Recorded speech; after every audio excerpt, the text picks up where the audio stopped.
한 시대를 풍미했던 군주, 과연 그는 나라를 위기로 몰아넣은 폭군이었을까요? 아니면 시대를 꿰뚫어본 현명한 선각자였을까요? 역사 속 가장 뜨거운 논란의 한가운데 바로 광해군이 자리하고 있습니다. 그의 과감한 결정들이 어떻게 풍전등화 같던 조선의 운명을 바꿔놓았는지, 그리고 동시에 그를 비극적인 나락으로 몰아넣었는지, 그 숨겨진 진실을 지금부터 함께 찾아 나서 볼까요? 임진왜란의 상흔이 채 아물기도 전, 폐허가 된 이 땅에서 조선은 또 다른 거대한 위기에 직면했죠. 당시 세계의 패권을 다투던 명나라와 신흥강국 후금 사이, 마치 살얼음판 위를 걷는 듯한 절체절명의 상황 속에서 한 왕이 홀로 고독한 결단을 내립니다. 그 파격적인 선택이 어떻게 나라의 명운을 흔들고 결국 자신마저 파멸로 이끌었는지, 그의 발자취를 따라가다 보면 오늘날 우리가 마주한 수많은 선택의 갈림길에서도 깊은 울림을 얻게 되실 겁니다. 1592년 왜군의 침략으로 시작된 임진왜란은 7년이라는 긴 시간 동안 이 땅을 휩쓸고 지나갔습니다. 전쟁이 끝난 후 조선은 말 그대로 잿더미가 되었죠. 불타버린 궁궐과 성곽은 물론 아름다운 도성마저 폐허로 변해버렸습니다. 백성들은 삶의 터전을 잃고 굶주림과 역병에 시달리며 고통의 나날을 보내야만 했습니다. 농토는 황폐해지고 인구는 절반 가까이 줄어드는 등 나라는 마치 깊은 병을 앓는 듯 위태로운 상황이었죠. 곳곳에서 들려오는 백성들의 신음소리는 그야말로 처참하기 그지없었습니다. 그런데 이처럼 내부가 무너져가는 와중에도 조선을 둘러싼 국제정세는 한시도 평온할 틈이 없었습니다. 오랜 시간 조선의 든든한 버팀목이자 사대의 대상이었던 명나라는 임진왜란 참전을 계기로 국력이 급격히 쇠퇴하고 있었습니다. 곳곳에서 반란이 일어나고 재정은 바닥을 드러내는 등 그 위세가 예전 같지 않았죠. 반면 북방에서는 여진족의 새로운 세력, 즉 후금이 무서운 기세로 성장하며 명나라의 패권에 도전장을 내밀고 있었습니다. 강력한 군사력을 바탕으로 주변 부족들을 통합하며 점차 거대한 위협으로 떠오르고 있었던 것입니다. 마치 거대한 두 고래가 싸우는 바다 한가운데 작은 새우 한 마리가 놓인 형국이었습니다. 조선은 오랜 맹방인 명나라의 도움을 외면할 수도 없었고, 그렇다고 북방에서 호시탐탐 기회를 노리는 후금의 위협을 무시할 수도 없었죠. 그야말로 진퇴양난의 기로에 서게 된 것입니다. 이러한 절망적인 시대 속에서 왕위에 오른 인물이 바로 광해군이었습니다. 그는 왕이 되기 전부터 임진왜란 당시 분조를 이끌며 피난길에 나선 선조를 대신해 백성들과 고통을 함께 나누며 전쟁의 참상을 온몸으로 겪었죠. 그래서 누구보다 백성의 삶과 나라의 현실을 깊이 이해하고 있었습니다. 하지만 그가 왕위에 올랐을 때 눈앞에 펼쳐진 것은 희망보다는 절망에 가까운 현실뿐이었습니다. 불타버린 궁궐을 재건하고 흩어진 백성을 모아 삶의 터전을 다시 일구며 무너진 재정을 회복하는 것만으로도 그에게는 너무나 버거운 과제였을 겁니다. 게다가 시시각각 변하는 국제정세는 그를 더욱 깊은 고뇌에 빠지게 했죠. 하지만 광해군은 결코 좌절하지 않았습니다. 폐허가 된 나라를 다시 일으켜 세우고 싶다는 강렬한 개혁 의지를 품고 있었죠. 무너진 백성들의 삶을 재건하고 피폐해진 국력을 회복하기 위해 밤낮으로 고뇌했습니다. 불 꺼진 궁궐에서 홀로 지도를 펼쳐놓고 국제정세를 살피며 어떻게 하면 이 위기를 헤쳐나갈 수 있을지 깊이 고민하는 그의 모습은 그 자체로 고독한 리더의 숙명을 보여주는 듯합니다. 어쩌면 그에게는 이 모든 상황이 짊어져야 할 거대한 짐이었을지도 모릅니다. 게다가 그의 왕위 계승 과정은 순탄치 않았습니다. 서자 출신이라는 태생적 한계와 선조의 노골적인 견제, 그리고 이복 동생 영창대군과의 복잡한 왕위 다툼은 그를 늘 불안하게 만들었죠. 이러한 과정 속에서 그는 깊은 고독감을 느꼈을 것입니다. 주변의 마음을 터놓고 의지할 곳 하나 없이 오직 자신만의 힘으로 이 거대한 난국을 헤쳐나가야 한다는 중압감에 시달렸던 것이죠. 명나라로부터는 끊임없이 원군을 보내달라는 요청이 빗발치고 북쪽에서는 후금의 위협적인 기세가 점점 더 거세지는 상황. 광해군은 과연 이 위기 속에서 어떤 선택을 내렸을까요? 다음 이야기에서 그의 파격적인 행보가 시작됩니다. 고독한 왕 광해군이 마침내 내린 선택은 실로 파격적이었습니다. 그는 명나라와 후금 사이에서 줄타기하는 중립외교라는 길을 택했죠. 당시로서는 주변 강대국들의 눈치를 보며 생존을 모색해야 했던 조선의 절박한 상황을 고려하더라도 상상하기 어려울 만큼 과감한 결정이었을 겁니다. 명나라의 파병 요청은 임진왜란으로 황폐해진 조선에게는 너무나 큰 부담이었지만 오랜 세월 지켜온 사대의 명분 또한 쉬이 저버릴 수 없는 무거운 짐이었으니까요. 결국 광해군은 어쩔 수 없이 최소한의 병력을 명나라에 보내는 동시에 상황에 따라서는 후금에 항복하여 조선군의 피해를 최소화하라는 밀명을 내렸습니다. 이 밀명을 받고 출정했던 이가 바로 도원수 강홍립이었죠. 1619년 만주의 사르 후 벌판에서 명나라와 후금의 운명을 가를 거대한 전쟁이 벌어졌습니다. 강홍립이 이끄는 조선군은 명군과 함께 참전했지만 전세는 후금에게 압도적으로 기울었습니다. 수많은 희생 끝에 강홍립은 광해군의 밀명에 따라 후금에 항복하게 됩니다. 이는 조선으로서는 외교적 실리를 챙긴 고육지책이었으나 조정은 물론 백성들에게도 엄청난 충격과 논란을 안겨주었습니다. 겉으로는 명나라의 동맹국으로 참전했지만 실상은 후금과의 관계를 고려한 광해군의 중립외교가 이처럼 드러나자 조선의 조정은 경랑에 휩싸였습니다. 특히 명나라에 대한 의리를 굳건히 지켜야 한다고 믿었던 서인 세력은 광해군을 맹렬히 비난했죠. 그들은 광해군이 친명사대의 대의를 저버리고 오랑캐와 결탁했다며 역모에 가까운 행보를 보였다고 몰아세웠습니다. 광해군이 나라의 안위를 위해 선택했던 실리외교는 역설적이게도 그를 궁지로 모는 결정적인 빌미가 되고 만 것입니다. 광해군의 중립외교는 사실 당장 조선을 둘러싼 외부의 위협을 일시적으로 완화하는 데는 분명 효과가 있었습니다. 명나라와 후금 사이에서 균형을 잡으려 했던 그의 현실적인 판단은 전쟁의 참화를 또다시 겪을 위기에 처했던 조선 백성들에게는 한숨 돌릴 시간을 벌어주기도 했으니까요. 어쩌면 그는 먼 미래를 내다본 현명한 선택을 했던 것인지도 모릅니다. 하지만 이러한 실리적인 외교 노선은 조선 내부의 뿌리 깊은 친명사대 이념과 정면으로 충돌하며 광해군 자신에게는 치명적인 독이 되고 말았습니다. 서인 세력은 이때를 놓치지 않고 광해군이 가진 또 다른 약점을 파고들었습니다. 바로 패모살제 논란이었죠.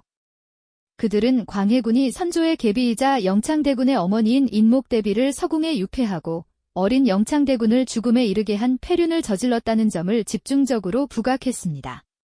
이른바 패모살제는 광해군을 몰아내기 위한 가장 강력한 명분이 되었습니다. 한 왕이 나라의 생존을 위해 고뇌하며 내린 선택이 오히려 그를 파멸로 이끄는 칼날이 되어 돌아온 격이었습니다. 광해군은 자신의 생존과 나라의 안위를 위해 어쩔 수 없는 선택을 했다고 항변했지만 이미 불길처럼 번진 비난은 걷잡을 수 없었습니다. 명분에 집착하는 대신들은 광해군을 폭군으로 몰아갔고 그의 정치적 입지는 갈수록 좁아졌죠. 고독한 왕은 사방에서 조여오는 압박에 신음하며 점차 고립되어 갔습니다. 한때는 어진 임금으로 기대를 모았던 그가 이제는 폐륜하라는 오명 아래 비극적인 운명으로 치닫고 있었던 것입니다. 조정은 연일 격렬한 논쟁과 탄핵 상소로 들끓었습니다. 인목대비는 서궁에 유폐되어 초라하고 비참한 나날을 보냈고 궁궐 안팎에서는 광해군을 향한 증오와 불신이 걷잡을 수 없이 커져만 갔습니다. 백성들 사이에서도 폐륜 군주라는 소문이 돌며 민심은 점점 이반되었죠. 이 모든 상황은 광해군을 향한 반정의 불씨를 지피는 기름이 되었습니다. 광해군은 이제 더 이상 자신의 뜻을 펼칠 수 없는 사방이 막힌 외로운 섬과 같았습니다. 그의 비극적인 운명은 이제 돌이킬 수 없는 파국으로 치닫고 있었던 것입니다. 광해군의 비극적인 운명은 이제 돌이킬 수 없는 파국으로 치닫고 있었던 것입니다. 바로 그때 조선의 운명을 더욱 거세게 뒤흔들 거대한 폭풍이 동아시아를 덮치기 시작했죠. 명나라와 새롭게 떠오르는 후금 사이의 갈등은 이미 걷잡을 수 없는 수준으로 치달았고 결국 양국은 거대한 전운 속에서 일촉즉발의 대결을 준비하고 있었습니다. 명나라는 조선에 군사 지원을 요청하며 압박했고 광해군은 거절할 수 없는 난감한 상황에 놓이게 됩니다. 임진왜란으로 폐허가 된 나라를 다시 일으켜 세우는데 온 힘을 쏟고 있던 광해군에게 또다시 전쟁에 휘말리는 것은 상상조차 하기 싫은 일이었을 겁니다. 하지만 명나라의 오랜 은혜와 사대 관계를 저버릴 수도 없는 노릇이었죠. 고심 끝에 광해군은 명나라의 요구를 완전히 무시할 수는 없었기에 강홍립이 이끄는 조선군을 파병하기로 결정합니다. 하지만 그에게는 남다른 속내가 있었습니다. 조선군이 명나라를 돕는 신용은 하되 후금과의 전면적인 충돌은 피하라는 은밀한 지시를 내렸던 것이죠. 실로 기막힌 줄타기 외교가 아닐 수 없습니다. 1619년 만주 땅 사르후에서 명과 후금은 격돌합니다. 이른바 사르후 전투라고 불리는 이 싸움은 조선에게도 엄청난 비극을 안겨주게 되죠. 강홍립 장군이 이끄는 조선군은 명나라의 선봉에 서서 후금군과 맞서 싸웠지만 전력 차이는 너무나도 확연했습니다. 수많은 조선 병사들이 차가운 만주벌판에서 쓰러져 갔고 결국 강홍립 장군은 더 이상의 무의미한 희생을 막기 위해 후금에 항복하는 길을 택하게 됩니다. 강홍립의 항복은 광해군이 추구했던 중립외교의 한 단면을 보여주는 사건이었습니다. 그는 명나라의 체면을 살리면서도 후금과의 불필요한 적대 관계를 피하려 했던 것이죠. 전쟁의 참화를 직접 겪었던 광해군으로서는 백성을 지키기 위한 최선의 방책이라고 믿었을 것입니다. 실제로 그의 이러한 노선 덕분에 조선은 당장 큰 전쟁에 휘말리는 것을 피할 수 있었고 숨을 고를 시간을 벌 수 있었던 것도 사실입니다. 하지만 그의 이러한 실리적인 외교 노선은 조정 내부에서 엄청난 반발을 불러일으켰습니다. 특히 서인 세력은 명나라에 대한 칙명사대를 절대적인 가치로 여기고 있었기에 광해군의 행보를 배신이자 역적 행위로 규정하며 맹렬히 비난했죠. 임진왜란 때 명나라가 보여준 제조지은, 즉 나라를 다시 만들어준 은혜를 저버렸다는 명분을 내세워 광해군을 끊임없이 공격했습니다. 조정은 광해군의 중립외교를 둘러싼 격렬한 논쟁과 탄핵 상소로 매일같이 시끄러웠습니다. 엎친 데 덮친 격으로 광해군은 이미 패모살제라는 치명적인 약점을 안고 있었습니다. 인목대비를 폐위하고 영창대군을 살해한 일은 조정 내 반대파들에게 그를 패륜군주로 몰아갈 수 있는 강력한 무기가 되었죠.